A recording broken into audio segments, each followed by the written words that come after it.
Is it better to serve local clients in person or online clients remotely as a filmmaker? Of course, one is not objectively better than the other, but there are pros and cons. If you're new here, my name is Daniel Clabundi. I run a cinematic production company locally in my city. I've done both local work, as I'm doing now, and I've done plenty of online remote work as well in the past. So I've gotten a good overview of the pros and cons of each. I want to go over those today. Hopefully that'll give you the information you need to make the best decision for your own business going forward in 2026. So to clarify our terms, online could be anything as simple as just video editing for clients remotely, or it could be full video production, whether that be just affiliate marketing or direct freelancing for clients, anything like that. Throughout my online work with clients, there have been three major pros to doing that I've noticed. Number one, clients, at least in my experience, don't tend to interfere with the process as much online as they do in person. Now, that doesn't mean they're not still going to be picky, but they're not going to be as involved in the process. In a very literal sense, they're not looking over your shoulder while you're filming. They're not pitching ideas to you as you're filming. Instead, you just have more of a revision model if you decide to do that at all. And generally speaking, it makes the actual production workflow a lot easier because the client is not breathing down your neck. They're not constantly derailing you, trying to get you to do different ideas. It just makes things a little bit easier in that regard. Number two, you can work entirely, or at least mostly, from home. That's a major perk to doing, affiliate marketing and things like that. And of course, sometimes you might want to go out and get some B-roll at a coffee shop or something like that, but but all in all, most of your workflow, most of your filming, obviously all your editing and planning can all be done at the comfort of your own home. And then lastly, pros for online, your client pool obviously is massive because you can work with pretty much anyone in the world, at least any English speaking person in the world. Most of my clients back then were all overseas. So you absolutely don't ever have to worry about running out of clients and prospects to pitch. If one person tells you no problem, move on to the next. There are quite literally millions upon millions. However, a lot of these pros are also, in a lot of ways, the cons themselves. Number one, most clients, again, in my experience online, tend to be one-time only clients. Now, I've had a few recurring clients online, of course, but a few retainer clients online, they've been phenomenal. But all in all, especially if you're following a freelance model, it's almost always going to be they want one project, you do the one project, and you move on and you never talk again. And relationships with your clients, both because of that fact and also it causes that fact, can be cold at best. These aren't really people that you know.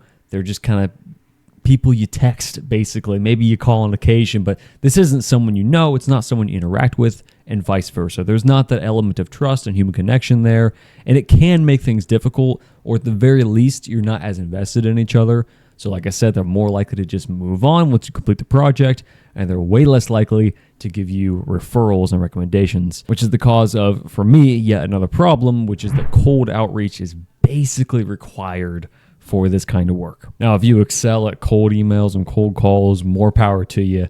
I'm terrible at them. I avoid them as much as I possibly can. I actually need to do more just to get better at it, but I don't like doing them at all.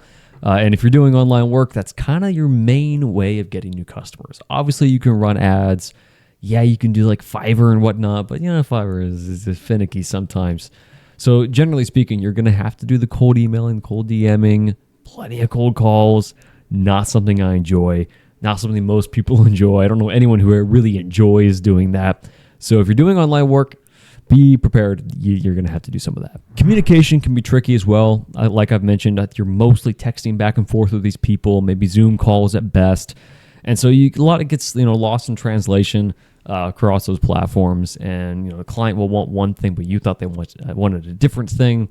And so you deliver and you said no revisions, but it's not what the client asked for. And so now the client's mad because there's no revisions, but he needs a revision because it's not what he thought you knew he asked for. It's a mess. And then lastly, like I said, for the pros, the client pool is massive. That also means your competition pool is massive. There's a lot of competition if you're doing online because everybody is targeting everybody. And it can be really, really hard to stand out. Now, I took my business local about a year and a half ago to Indianapolis, which basically meant a new company at that point. And it made all the difference in the world. I'm still growing, but doing way more volume, way better clients than ever before.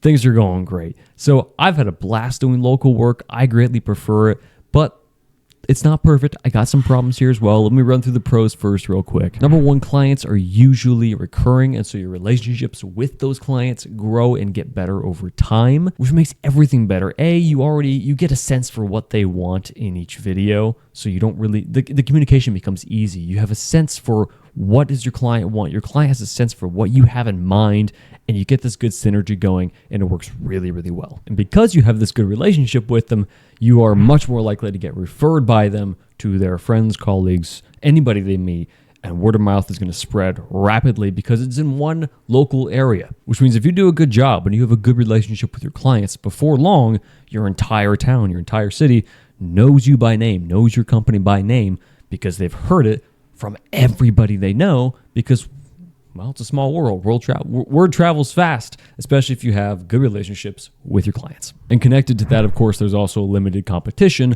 in a local area. There's plenty of videographers out there and photographers out there, but we all kind of target different niches. And realistically, I think in my city, I've got, I don't know, 3 or 4 realistic competitors, at least in my area in the city, in my niche. And there's plenty of fish. I've never had a problem with it, like, are we competitors? Maybe, but they're my friends too. I don't know. We get along. We've never had an issue. So competition is really limited, which also means word of mouth will travel even faster because there aren't that many other people that are going to be referred anyway. And then depending on your method of outreach, cold outreach isn't as important. You're still going to have to do some. It's part of the territory. For me, like I said, I don't like it. I'm not very good at it. I prefer going a networking route. I like to make friends with my clients before they become my clients. I want to establish a good relationship from the beginning. That's just my method. It's worked really well for me. I recommend it, but it also means less volume because it takes longer to actually convert a client. So I just go to networking events in my city all the time, make as many friends as I can. Some of them will turn into clients, but honestly, who cares, because the friends, they give me referrals anyway. It's a great setup all the way around, and it means I don't have to do cold outreach basically at all.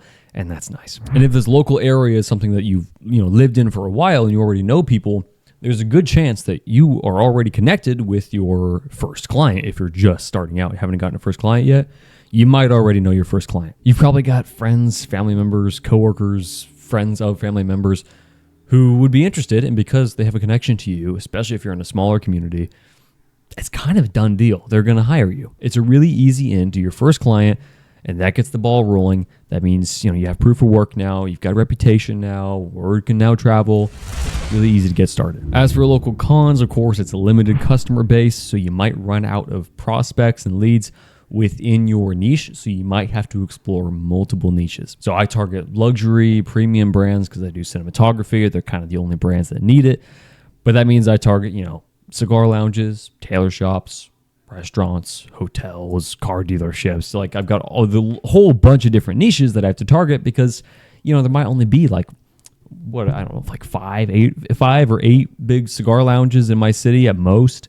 So if 7 of them say no to me, well, I'm not going to get any more cigar lounges. So I got to go to the car dealerships next, So you might run out of customers within certain niches. So make sure that you have the flexibility and the skill set to be able to then pivot to another niche in case you run out of leads within one. That is hard to do, by the way, but in a local area, it can certainly be done. Because we're local, that means most of our shoots are going to be done in person, which technically means less time working from home. But either way, if it's just you're probably going to be doing most of your work from home anyway, unless you have a full crew and like a shared editing space. Probably you're going to be doing most of your work from home either way, but it does mean that when you need to film, it's almost always going to be on location somewhere else you have to travel to if that factors in for you. And then lastly, clients do definitely breathe down your neck. They're usually on set with you and they have ideas, as you're going along, and they pitch the ideas. They want the ideas done, but you have to stick with your shot list. And they're, maybe they're even just like literally looking down your neck at your camera screen to see what you're seeing. It happens. It can be kind of annoying. It can be very annoying, and it can derail you, get you off schedule. And at that point, it's really just a you thing. You have to learn how to deal with that, how to address that, how to say, how to strike the balance between, hey, Mr. Client, I want to keep you happy, but we also really need to stick to our shot list and get this done. I need you to sit down. That's a balance I'm still trying to strike. I'm not very good at doing that. I need to get better at that. But that is a real challenge that comes with the territory. of doing local work. If you've worked in both and have had different experiences than me, I'd love to hear about it in the comments below. Hope this makes sense. Hope this helps. Hope this helps you make a better decision if you're just starting a production company of any kind in 2026.